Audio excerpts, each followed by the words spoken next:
Welcome this evening to our seminar on Edna St. Vincent Millay. We're going to start this evening with a special treat. We're going to let you listen to 3 of Edna St. Vincent's poems recited by her. Now, to set the stage, imagine you see her approaching the stage. She's 5 feet tall, 95 pounds, very shapely,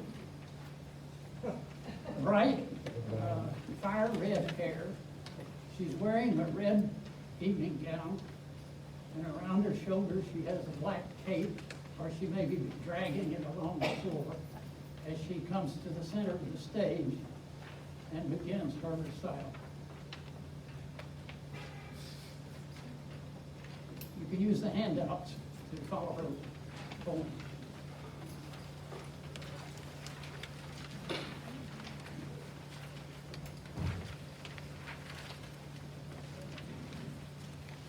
Love is not all.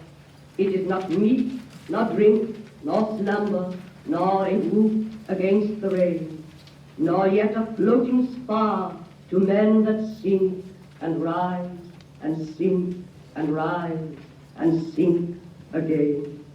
Love cannot fill the thickened lung with breath, nor clean the blood, nor set the fractured bone.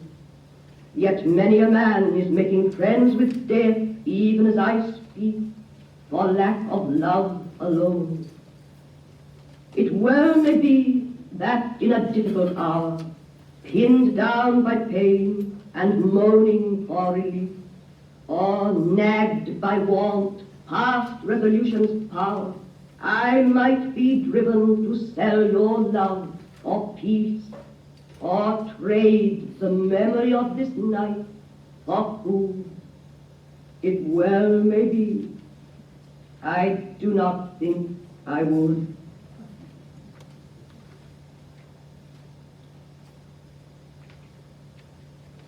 I shall forget you presently, my dear. So make the most of this, your little day, your little month, your little half a year, ere I forget, or die, or move away, and we are done forever. By and by I shall forget you, as I said, but now, if you entreat me with your loveliest lie, I will protest you with my favorite vow.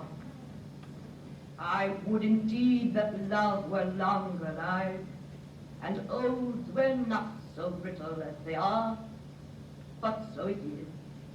And nature has contrived to struggle on without a break thus far. Whether or not we find what we are seeking is idle, biologically speaking.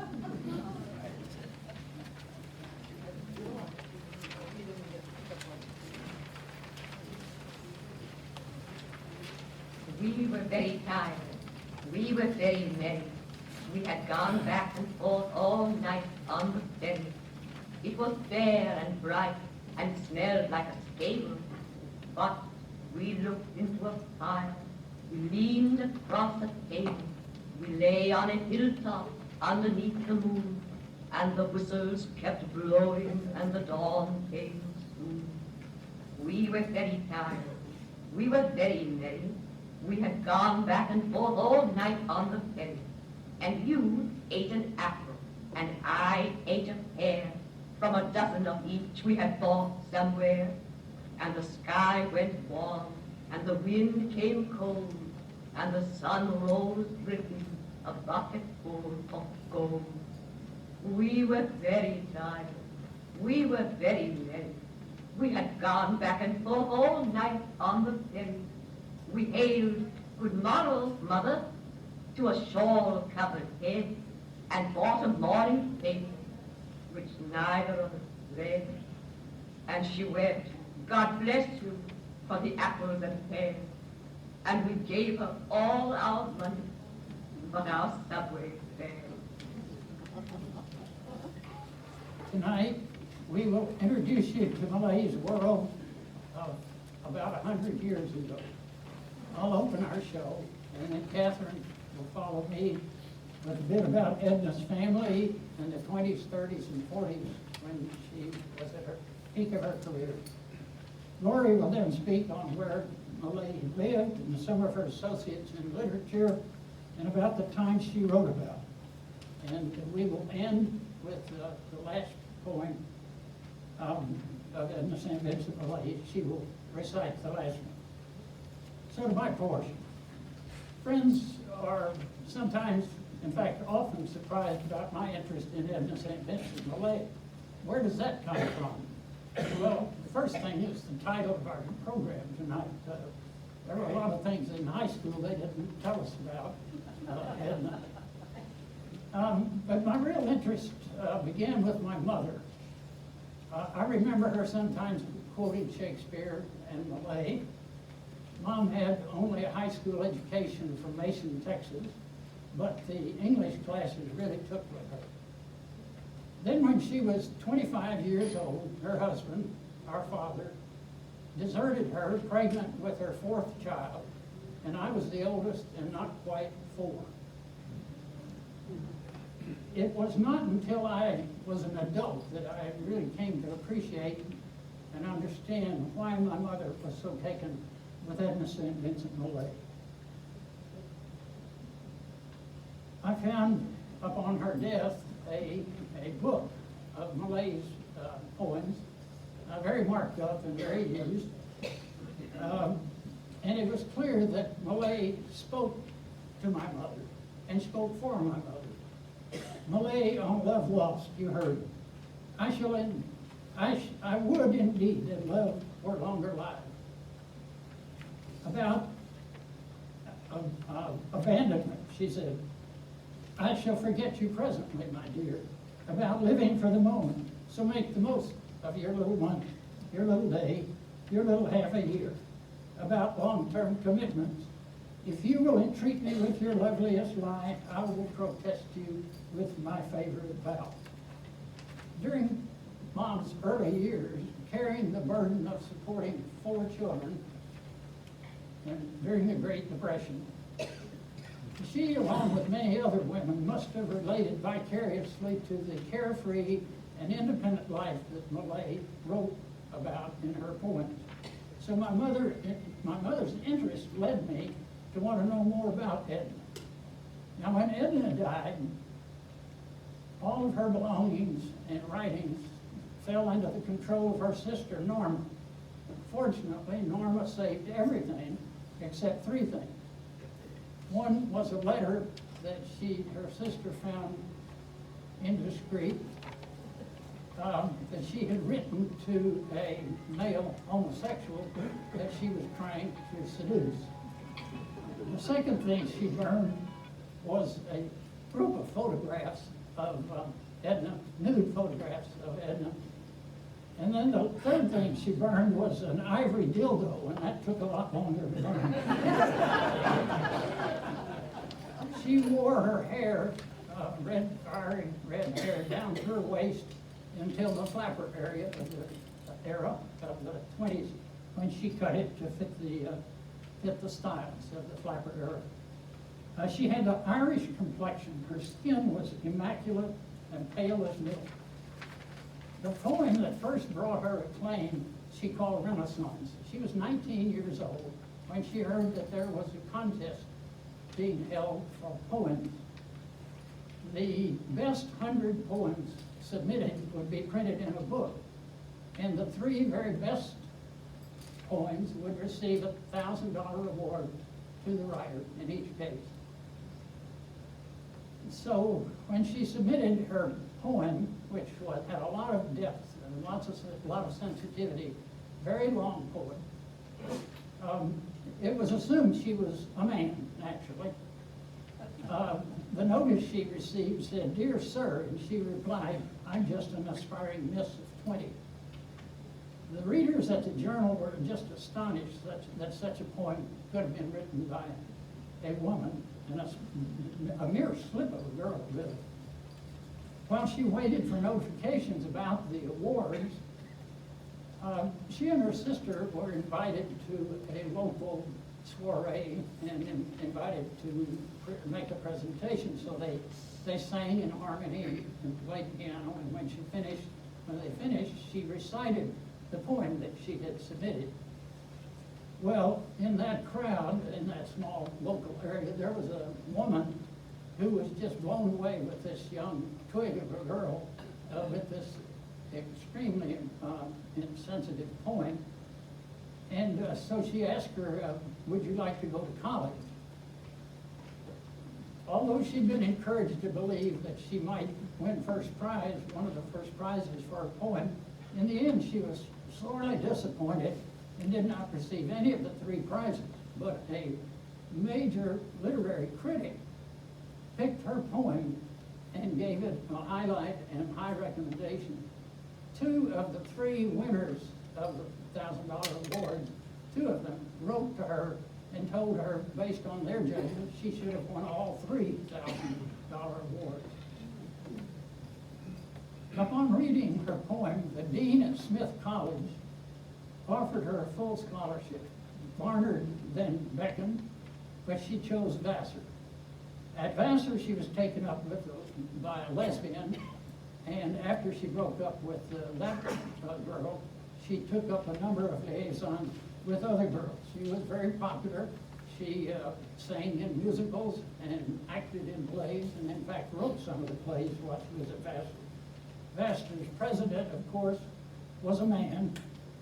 Henry Noble McCracken wrote to her, "You couldn't break any rule that would make me vote for your expulsion. I don't want to banish Shelley on my doorstep." She wrote back, "Well, on those terms, I think I can continue to live in this hellhole." That little woman, coming out of obscurity, became a principal mouthpiece for the 1920s, 30s, and 40s, and a symbol of women's freedom and independence. One of her books of poems was criticized as promoting women's sexual liberation. Her books sold in the tens of thousands. In 1923, she became the first woman to win the Pulitzer Prize for poetry. She was all of 31. She gained international recognition. Thomas Hardy said, "America has 2 great attractions, the skyscraper and the poetry of Edna St. Vincent Millay." Even through those terrible years of the Great Depression, Edna was one of the best sellers, especially her poetry. So the question is, how could she have become the equivalent of a rock star in her era? Public communications at that time consisted of newspapers, radio, magazines. And if you've ever gone back and looked at a local newspaper from that era, you'll find that there are advertisements, funeral notices, marriages, somebody's trip to a larger city, and maybe somebody's shopping spree. And they carried all that on the front page all mixed up. So you can see why she turned, her principal media was radio and magazines. Her books sold nationally. Within a few years, people were reading her all across the country. Women's magazines loved her stuff. You may remember McCall's, Saturday Evening Post, and Collier's. Those magazines carried her poetry. She was a feminist and could rightfully have been called a women's liberator. Remember, when she started her career, women could not vote. She resented oppression and subservient roles assigned to women. Her poetry was an instrument of action. She was a suffragette. She protested and marched against the execution of Sacco and Vanzetti. During World War I, she went to court with the editors and publishers of the journal The Masses when they were charged with treason. She spoke out against the new Sedition Act during World War I. It sounds incredible to us today. The law imposed a 20-year sentence on, quote, or to utter, print, write, or publish any disloyal, profane, scurrilous, or abusive language about the government of the United States. Between wars, she stood vigorously against Charles and Anne Lindbergh and others when they preached Americans should not be resisting fascism as the Nazis marched across Europe. She caught hell from the American firsters. She was urged to go back to writing about love and stop writing and speaking about things a woman could know nothing about, especially a woman poet. Early in World War II, the Nazis in the little town of Ladice, Czechoslovakia, shot all of the men and all the boys, enslaved the women, and shipped the children off to Germany to be adopted and raised by German families. This was in retribution for the assassination of Reinhard Heydrich, the original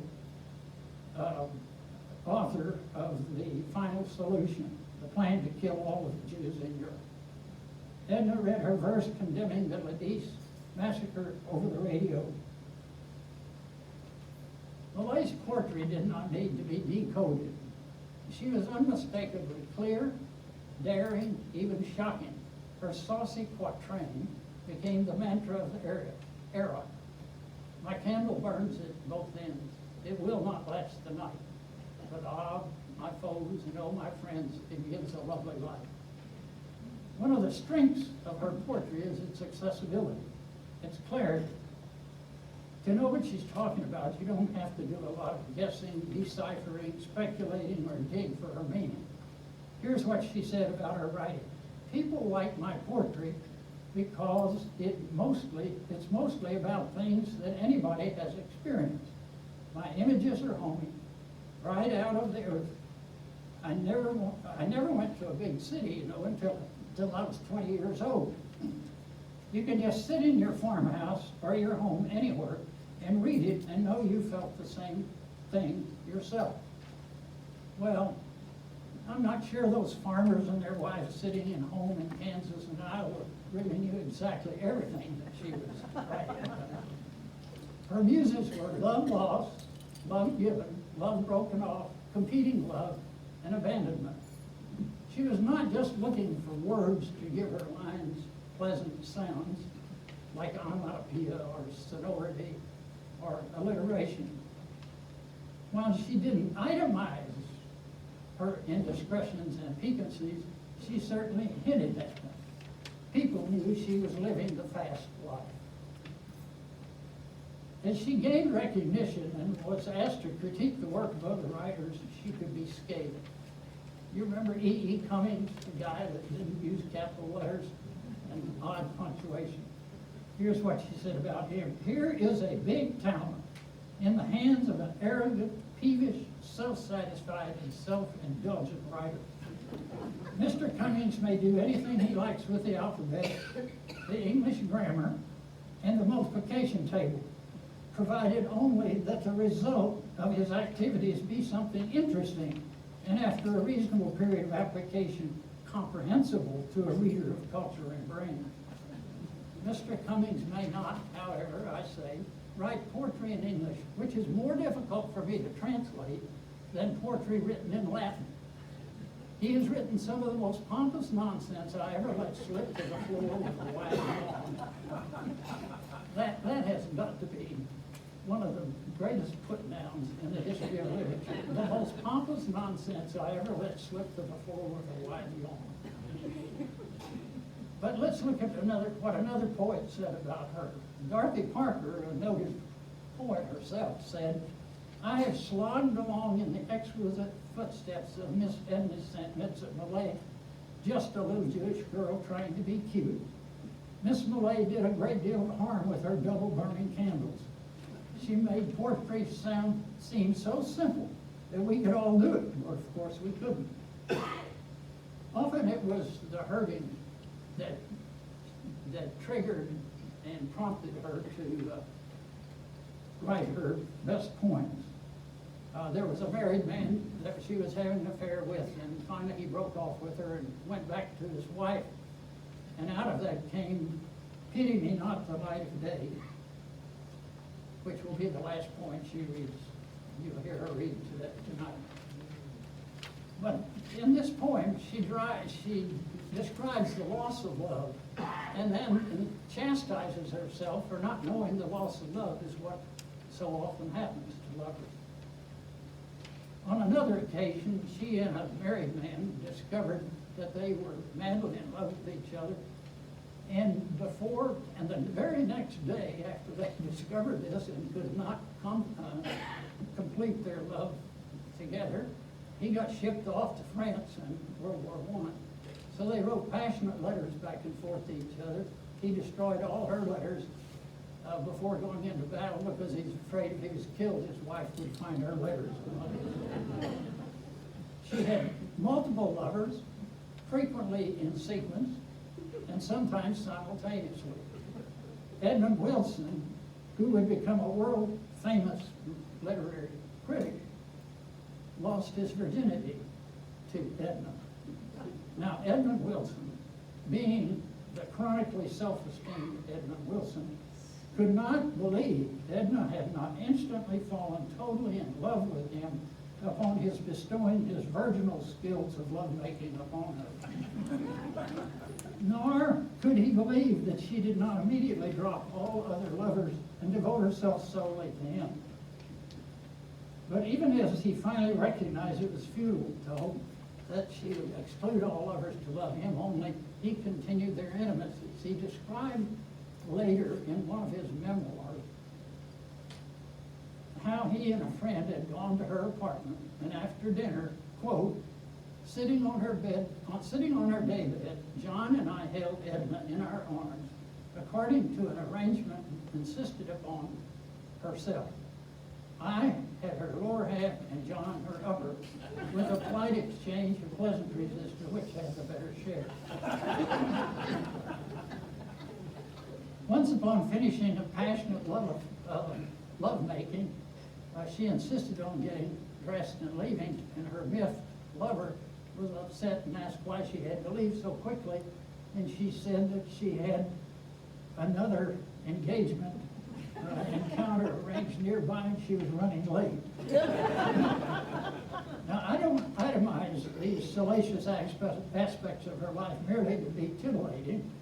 Well, maybe a little bit. Knowing a bit how she lived her life was essential to understand her poetry, how she came to write some of it. Remember, my candle burns at both ends. It will not last the night, but my foes and oh, my friends, it gives a lovely life. Then Huygens Boissevin, a wealthy, elegant European businessman and widower, convinced her to marry him. He was aware that during their courtship, she had other lovers. From the beginning of their marriage, they both had their own love affairs. They stayed married for 26 years until his death. Much of her poetry dealt with contemporary issues. The Civil War in Spain, democracy versus fascism. She worked at her profession diligently and unrelentingly to her dying day. Now, Catherine, it's your turn to share with us a bit about our family life in this world. Thank you, Ken. As Ken says, Edna St. Vincent Millay was called the trumpet of her time. She was a major celebrity whose lifestyle exemplified the times in which she lived. It's tempting to make the Taylor Swift comparison. She was a very big deal in her own time. And this was, before the internet. She was an enchantress who captivated men and women in her private life, and the readers of her poetry and those who heard her lectures. Her voice is described as enchanting.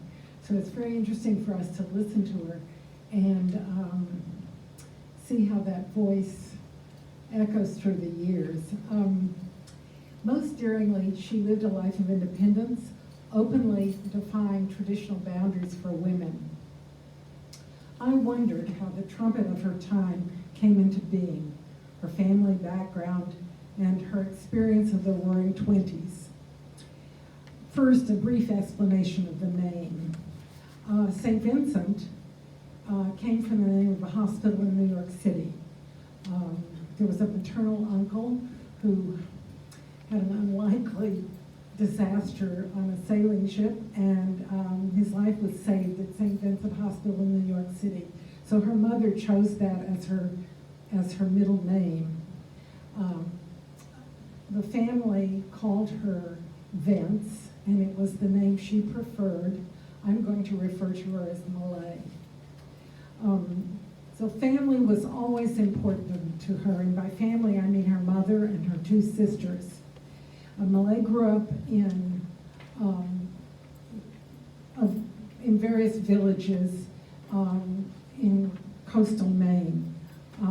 She was the eldest of 3 daughters, born to Cora, who was a nurse, and Henry, who was an occasional school teacher. Unfortunately, her father had difficulty supporting the family. He was often away looking for work.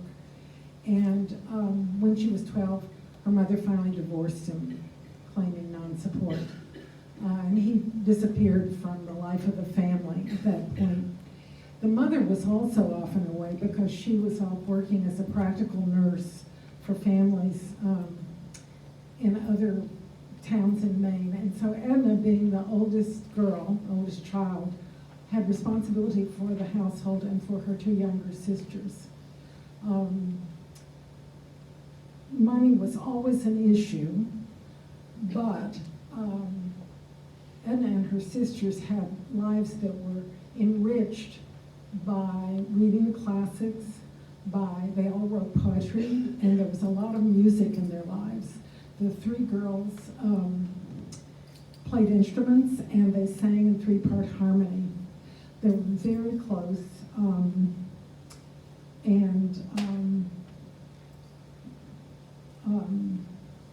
Laurie found a very telling quote from the middle sister, Norma.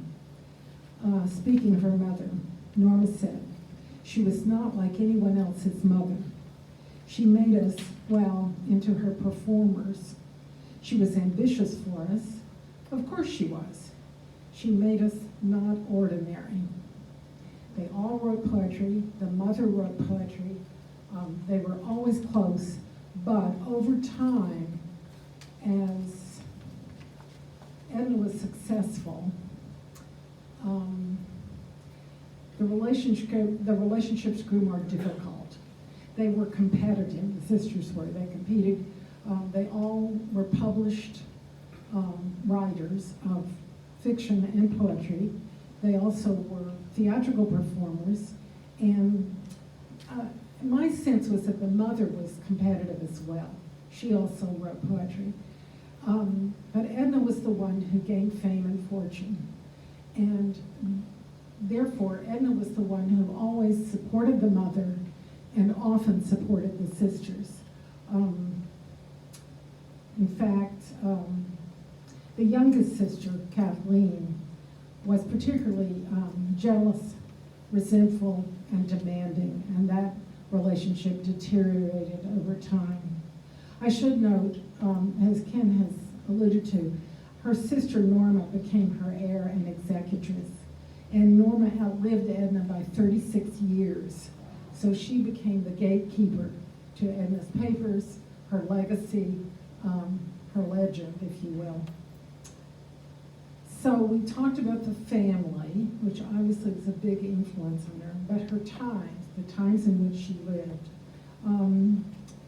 Her portrait gained notice when she was 20 with the publication of her poem Renaissance. And this brought her the sponsorship to attend Vassar, which is up the Hudson River from New York City. After her graduation from Vassar in 1917, Millay moved to Manhattan. She lived in Greenwich Village just as that was becoming known as a bohemian writer's haven. Millay was swept up in the hedonism and the excitement of New York City, Greenwich Village, the Jazz Age, the Roaring '20s. This was, we remember, a watershed time in American culture. It was a period of dramatic social, economic, and political change. Lots of disruption. For the first time, more Americans lived in cities than on the farm. There were major demographic shifts and a cultural war between city dwellers and small-town residents, between Protestants and Catholics, between native-born Americans and immigrants, between blacks and whites, and between new women and advocates of old-fashioned family values. But coming immediately after the hardships of World War I and the Spanish flu epidemic, the Roaring '20s also gave many middle-class Americans an unprecedented taste of freedom, unbridled fun, and upward economic mobility. The most vivid symbols of that era are flappers, dance halls, silent films, and hot jazz, prohibition, and speakeasies. Millay personified the stereotype of the 1920s flapper, a young woman chasing a lifestyle that would have been unthinkable 20 years previously, earlier. The flapper drank alcohol, smoked cigarettes, dabbled in bohemianism. She cut her hair short, wore dresses that showed off her fashionably slender figure, used daring slang, dated multiple men. Flappers scandalized their elders by seeking physical pleasure and in public. Millay transformed her own life, moving from small-town Maine to Manhattan. I notice when I hear her, this is not the voice of Down East Maine speaking. This is Vassar speaking. So she's already transformed herself, right? And she transformed herself in a lot of ways. She became really an avatar of the Jazz Age. She bobbed her beautiful red hair. She smoked. She drank copious amounts of alcohol. And she loved widely and shamelessly. She was adored by a generation of young women for the verses she wrote about her fleeting romantic attachments. Her carpe diem attitude spoke to a war-weary generation. That carpe diem attitude was something we were more accustomed to hear from young men, but this young woman gave voice to it. Life is impermanent, and in the face of that impermanence, cavort. Look death in the eye, tell him you're as cute as a button, flash a little defiant guile his way, and tell him to go feast on somebody else's sweet carcass. The permanence of poetry and the impermanence of love became Millay's great themes.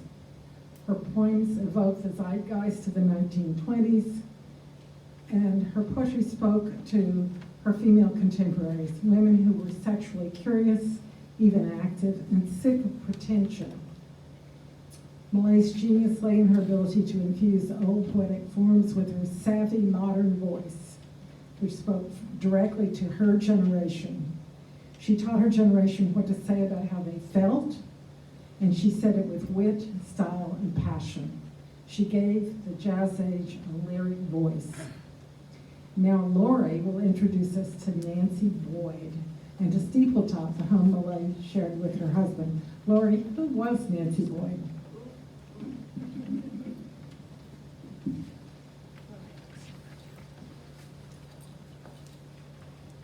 Who was Nancy Boyd? You're probably not going to be surprised. It was Edna St. Vincent Millay. Edna would use the pseudonym Nancy Boyd, her great-grandmother's maiden name, when she wrote short stories or prose pieces for magazines, especially Ainsley's. the magazine that entertains, published from 1898 to 1926, and Vanity Fair, first published from 1913 to 1936. I think her assuming a pseudonym for her popular prose interesting, as she was not shy about using her name for opera libretto, plays, political advocacies. Others noticed this also. Why a pseudonym? Edna's Wikipedia biography states that as an aesthete and canny protector of her identity as a poet, she insisted on publishing this more mass appeal work under the pseudonym Nancy Boyd. The Poetry Foundation biography says it was W. Adolph Roberts, the editor of Ainsley's, a poet and writer himself, who suggested she adopt a pseudonym and write short stories for the magazine for which she would receive more money. He paid 50 cents a line. Nancy Boyd wrote 8 stories for Ainsley's. In her comprehensive biography, and believe me, it's comprehensive, Nancy Milford would comment that Edna was protective of her reputation as a poet. I lean toward the Poetry Foundation suggestion, but this is probably a case of ideas being right at the same time. She did not want to sully her literary reputation, but she was pragmatic. She needed the money. Wikipedia describes these Nancy Boyd stories as cut to the patterns of popular magazine fiction. They adopt the Greenwich Village attitudes, anti-materialism, approval of nude bathing, general flouting of conventions, and a jazz-age spirit of mad gaiety. For the heroines, the questions of love and marriage versus career are significant. They espouse the view that bodily passions are unimportant compared to the demands of art. I read Nancy Boyd's short story, Young Love, in the May 1919 Ainsley's magazine. It's a tale of a romance between Roger and Melisande. Can you think of a more romantic name? Who ultimately chooses her life as a pianist, rejecting Roger. I think it's worth sharing a sample of her breezy style, so different from the intensity of her sonnets. Millay is a master of dialogue, and in a cursory look through her short stories, it is dialogue which creates her characters. Remember, she was a successful playwright. A sample from Young Love. "Mel, you're a grand girl," said Roger. "Thanks awfully," said Melisande. "I wish it was dark." "Roger Walker." "Well, I do. I love you, Mel, and I want to kiss you." Her descriptions are visual and pull you immediately into the story. The first paragraph of Young Love sets the scene. Roger had not been near the house for 8 days. When on Thursday afternoon he came rattling up the drive in his little tin car, Melisande saw him from the hammock, and dropping one foot over the side, begins to tow herself to and fro without enthusiasm. Edna may not have wandered the upper echelons of the literary world where she resided to know of her Ainsley's prose career. After all, Edmund Wilson, a celebrated literary light, called Ainsley magazine trashy. She owed, however, the magazine a great deal.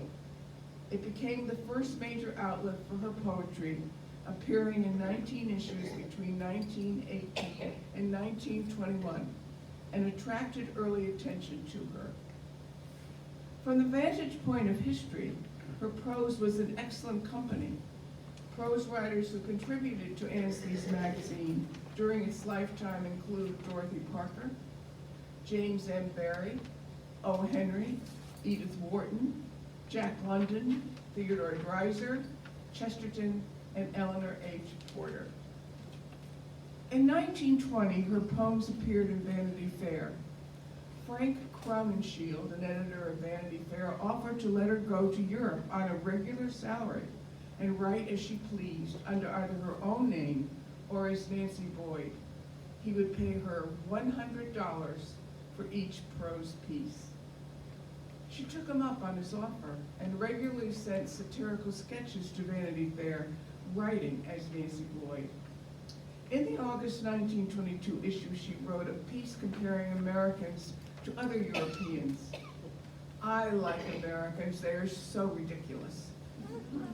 It is a bit of nonsense. Its form, neither poem nor essay, but it reveals something of her sense of humor and confidence that no matter what she wrote for Vanity Fair, it would be published. This is the first part of that piece. I like Americans.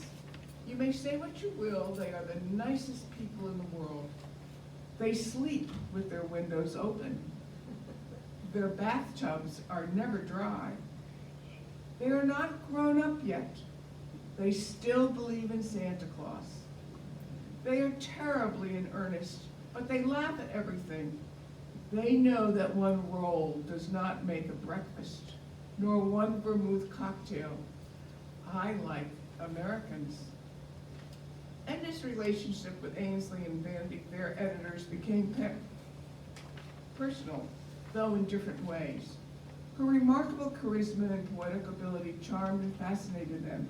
She appreciated Roberts because he liked her poetry, but was not in love with him. He describes his first meeting with her. I looked up and saw a slim girl with sea green eyes, fine spun reddish hair, and extremely small hands. He described her as a tiger lily. Her relationship with two Vanity Fair editors, John P.L. Bishop and Edmund Wilson, which Ken described, were romantic. She had an affair with Wilson, and both men wanted to marry her. If you cast a 2024 view on Millay's life, you might accuse her of using sexuality to gain attention and literary reputation and praise. But I don't think she did. It seems to me that sex was not just a playground. It was another way to know someone. Most importantly, Roberts, Wilson, and Bishop admired her poetry before they knew her personally. And their relationship with her, be it friendship or romance, begins with that admiration. Wilson would write, "As for John Bishop and me, the more we saw of her poetry, the more our admiration grew. And we both, before very long, had fallen irretrievably in love with her." This latter was so common an experience, so almost inevitable, a consequence of knowing her in those days. We end this presentation with a visit to Steepletop. Edna and her husband Eugen visit a home in Austerlitz, New York. Steeplebush, a spirea, which grew abundantly on the property, gave the home its name, Steepletop. Edna married Eugen in July 1923. He's described in the Paris newspaper as the sort of person who might turn up anywhere and do some extraordinary thing. A great, broad-shouldered, sun-browned Hollander with an enormous gusto for life. Gay, laughter-loving, irrepressible, and unexpected. He is described elsewhere as a hedonist. When he married Edna, he took over her physical care and finances, encouraging her to perform her poems a la Robert Frost, who recommended her for a gig at Amherst College. In May 1925, Edna bought the 435-acre property in Austerlitz, New York, where she and Eugen lived the rest of their unconventional but mutually supportive marriage. Milford describes life at Steepletop as gay, playful, and bohemian, a place where swimming suits were not welcome. They turned the foundations of an old barn into a swimming pool. It is still there. It was here in 1931 she would write her astonishingly successful book of 52 sonnets, Fatal Interview, which would sell 33,000 copies and was on the bestseller list. It was inspired by her passionate affair with George Dillon, a poet whom she met in 1928. He was 14 years younger than her. Eugen knew all about and accepted the relationship. He died in 1949, Edna in 1950. They are both buried at Steepletop. It is from the walls of Steepletop that Edna St. Vincent Millay calls out to us. It is now a house museum owned by the Edna St. Vincent Millay Society and is on the National Register of Historic Places. Mary Oliver, a poet our generation knows and admires, spent many years there, helping Norma Millay Ellis, Edna's sister, and last private owner of Steepletop, to organize Edna's archives. Edna, it seems, kept every scrap of paper, letter, etc. that pertained to her life, including a single letter from Georgia O'Keeffe, whom Edna met once in the summer of 1934. The letter implies an emotional attraction. The Edna St. Vincent Millay Foundation owns the rights to Millay's work.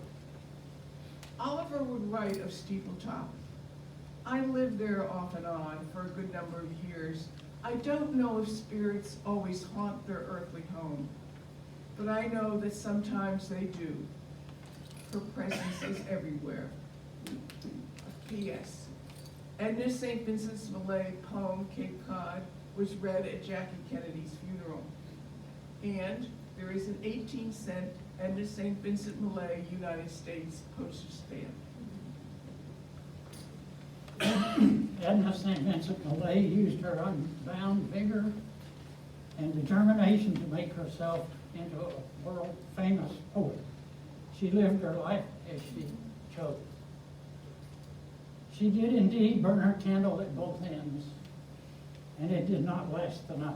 She died at 58, but still to this moment and far into the future, she gives and will give a light, a lovely light. Edna will have the last word by reading or reciting one of her finest sonnets, Pity Me Not, the Light of Day.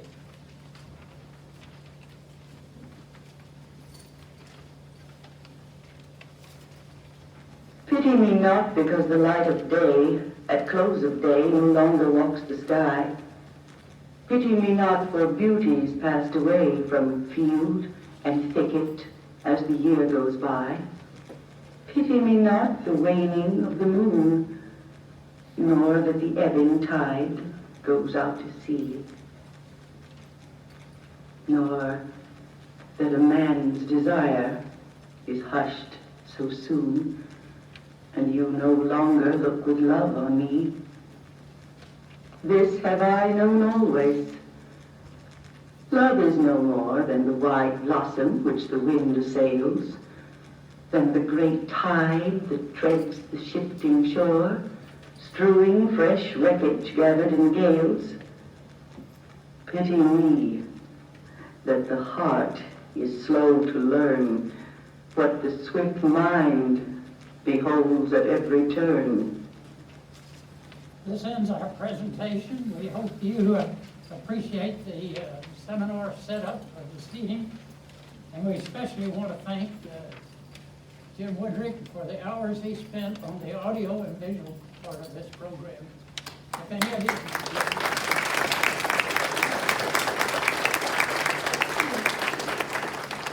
That ends our program. If anyone would like to make any comments or tell us about their own relationship, then we're open to that. But otherwise,